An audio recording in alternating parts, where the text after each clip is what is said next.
Ngomongin masalah legenda Nusantara, ya pastinya nggak jauh beda sama yang namanya kisah fabel. Lu semua juga tahu kalau fabel itu adalah kisah yang harimaunya bisa berubah jadi manusia, elang bisa terbang menjadi raksasa, serta kelelawar yang bisa ngomong sama manusia tuh. Tapi gengs, di kisah kali ini, legendanya tentang fabel itu nggak mitos doang. Tapi kali ini gue bakal ceritain buat kalian tentang kisah fabel dan memiliki hubungan sama nilai sejarah. Tentunya, sejarah ini tuh punya relasi dengan kerajaan yang ada di Aceh. Jadi agak kebingungan ya, gimana ceritanya fabel yang bisa ngomong sama binatang tapi punya korelasi nih sama kerajaan yang ada di Aceh. Nah, di kisah kali ini gua bakal ceritain tentang kerajaan Dayak namanya. Dan intinya, kisah yang gua ceritain ini merupakan sejarah dari perluasan kerajaan Aceh. Dan kalau lu belum nonton video yang gua upload beberapa hari yang lalu, monggo diklik dulu dan disaksikan biar nggak ketinggalan beritanya. Dan lu pada juga pada paham gimana sih ceritanya bangsa Aceh bisa ada. Nah, balik lagi ke topik awal. Jadi gimana ceritanya, gengs? Ada ya orang yang bisa berubah nih dari zaman dulu berbentuk harimau kemudian berubah plek-ketiplek menjadi seorang manusia. Terus gimana juga kelanjutan dari sejarah berdirinya kerajaan Dayak atau Krung Dayak? So, how can it be? Is that true? Kita simak di pembahasan berikut ini. Lanjut. Jadi gue bakal ceritain kepada kalian tentang sebuah dusun yang terdapat di Aceh Jaya. Untuk informasinya, di Aceh itu namanya dusun, geng. Jadi nggak berlaku RT RW ataupun komplek-komplek gitu. Jadi pengganti dari RT dan RW di Aceh disebut dengan dusun. Nah, sebuah dusun yang terdapat di Aceh Jaya disebut sebagai dusun Lan. Jadi agak familiar ya sama yang namanya Lan. Gue bilang juga apa? Mendingan kalian saksikan dulu video gue yang sebelumnya, karena di sana gue jelasin nih tentang asal-usul dari bangsa Lan ini. Nah, lanjut lagi ceritanya. Ternyata pada zaman dahulu itu, orang-orang yang mendiami dari dusun Lan ini berasal dari Kamboja, Vietnam, dan juga Thailand. Jadi nggak heran, gengs, kalau misalnya ada orang Aceh yang bermata sipit atau budaya Aceh yang kental banget sama yang namanya budaya Thailand. Jadi kalau misalnya ada orang Aceh ngerti Kapun Kap, Swadi Kap, itu jangan heran lagi, gengs. Lanjut ceritanya, orang-orang Lan ini yang datang dari Kamboja, kemudian Vietnam, dan juga Thailand nih, kemudian datang ke sebuah wilayah yang disebut dengan wilayah Lamno dan menetap tuh di sana. Ketika mereka datang itu, mereka tuh masih menganut sistem primitif yang dianut oleh nenek moyang mereka. Jadi nggak heran, geng, kalau misalnya mereka belum mengenal yang namanya pakaian, menanak nasi, berkebun, dan sebagainya. Jadi masih kayak manusia purba semi-semi gitu. Bisa dibilang kalau misalnya suku Lan yang datang ke Aceh ini masih sangat liar, geng. Ngomong-ngomong masalah suku Lan ini, kalau ditarik kesimpulan dan sejarahnya, ternyata suku Lan ini punya garis keturunan dari bangsa Mongolia sana. Kebongkar lagi kan, gengs, kalau misalnya kalian belum saksiin video gue yang sebelum-sebelumnya tentang suku Mongolia, jos sekarang diklik terus tombolnya dan tonton sampai habis, dan jangan lupa untuk subscribe juga. Promosi akhirnya, Wak.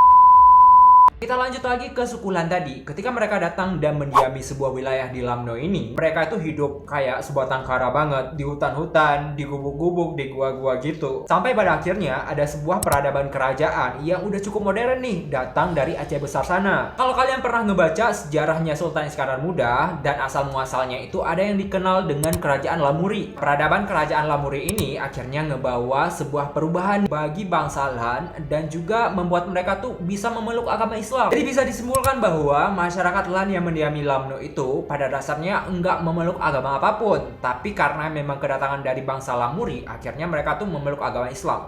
Ceritanya. Oke, udah paham ceritanya? Kita lanjut ke skema berikutnya. Next.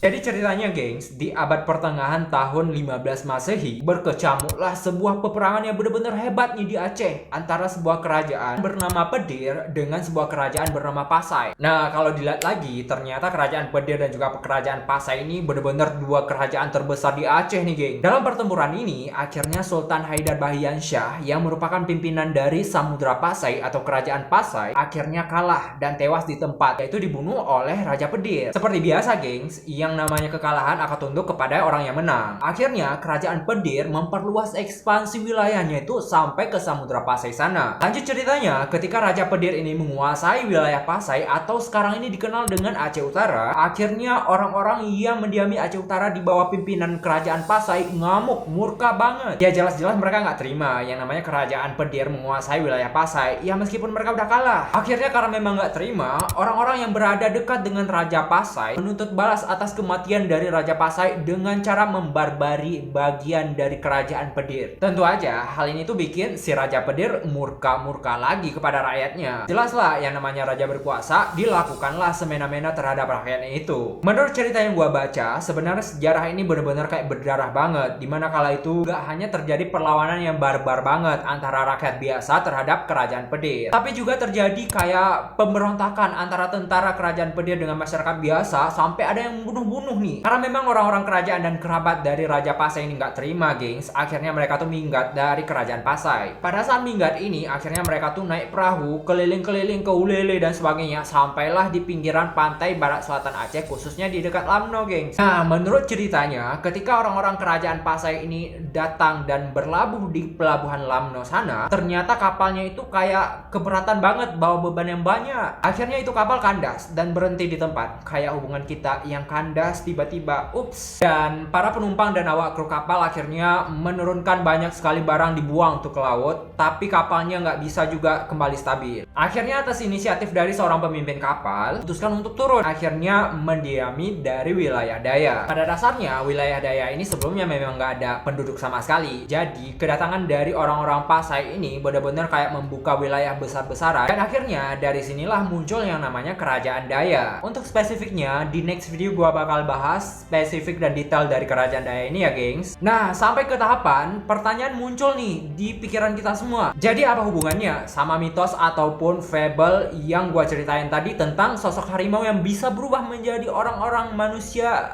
seperti manusia kita biasa nih, ha? Jadi ceritanya pada zaman pra-Islam dulu ada sekelompok orang-orang yang mendiami wilayah di Lamno tersebut, ya pinggiran Lamno lah ya. Wilayah ini dikenal dengan sebutan Lokrut atau dalam bahasa Indonesianya lembah yang ditumbuhi oleh pepohonan jeruk purut. Orang-orang yang mendiami wilayah ini dikenal dengan keanehannya yang bisa berubah wujud menjadi sosok harimau. Dan konon katanya orang-orang yang mendiami wilayah ini benar-benar ditandai dengan wajah-wajah yang benar-benar serius gitu. Untuk mitologi dari Rimung Daya ini agak sedikit berbeda, gengs. Jadi orang-orang yang berubah dari Rimung Daya ke wujud asli manusia memiliki perbedaan di bagian telapak kakinya. Jadi kalau misalnya telapak kakinya kita itu jalannya ke depan, berbeda kasus, gengs, sama yang namanya sosok Rimung Daya. Jadi kalian bisa waspada ya kan. Kalau misalnya ada jumpa orang yang telapak kakinya berbalik arah, ya bisa jadi ini adalah bentuk dari siluman Rimung Daya ini. Tapi gengs, sebenarnya sosok dari Rimung Daya ini nggak berbahaya, gengs. Mereka nggak akan menerkam orang-orang yang nggak bersalah. Akan tetapi legenda Rimung Daya ini dikenal di masyarakat sebagai salah satu legenda Rimung Aulia. Jadi Rimung Daya hanya akan mengambil orang-orang yang melampaui batas-batas kejahatan tertentu. Jadi nuansanya kayak serem gitu ya, geng. Nah, itulah sekilas dari sosok Rimung Daya dan Kerajaan Daya. Jika kalian mendapatkan informasi yang lebih, silahkan klik tombol subscribe-nya dan like. Jangan lupa untuk memberikan komentar yang positif di channel ini. Sampai jumpa di next video, gengs. Jika kalian mau request apapun pembahasannya tentang sejarah, silahkan komentar di bawah ya. See you.